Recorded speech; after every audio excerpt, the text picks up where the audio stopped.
What's up guys? Nagbabalik ulit sa Tech TV. Meron ko dito guys na gagawin na Game Boy Advance guys. Ito, may vintage na pala to. Ginamit to ng mga anak ko nung malilit pa sila. Siguro nasa ano na to, 18 years. Kasi yung mga binata na yung anak ko nung malilit pa sila to. Hindi pa usong cellphone dati guys. Nabili ko pala to sa ibang bansa guys nung nag-abroad ako. Yan ang itsura niya, yung loob. Kinalawang na guys.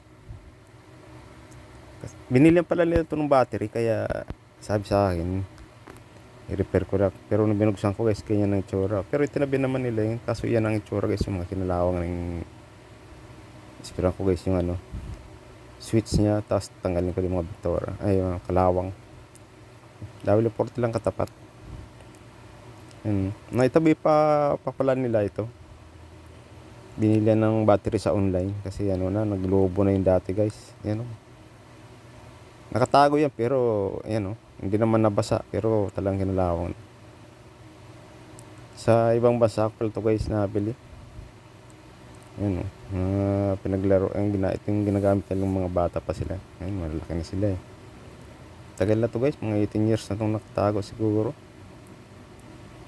Ayan o, sabi sa akin ayusin ko daw, bumili pala ng battery sa online guys.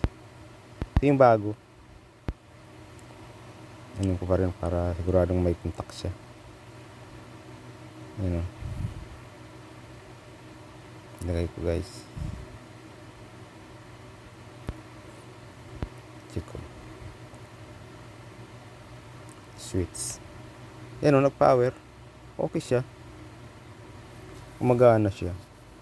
Siguro naaalala na anak ko nung malit pa siya itong pinaglalaro niya. Binila niyang ano guys, battery sa online. Meron nabili. Yan, kinabit ko. Dalawa to guys, yung isa hindi ko na nagawa eh. Tagang hindi ko alam anong problema nun. Yung ano yata, yung system IC niya yata sira. Sa pinaka IC na. Ito okay naman, gumana yung isa. Ayan o,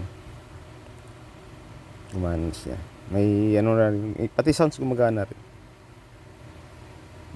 Game Boy Advance. Yan o, marami ding laro. Mayroon na siyang card. Yan o, naalala niya sigurong bata pa siya yung naglalaroan niya. Binili niyang battery guys. Salamat sa panonood. Thank you for watching.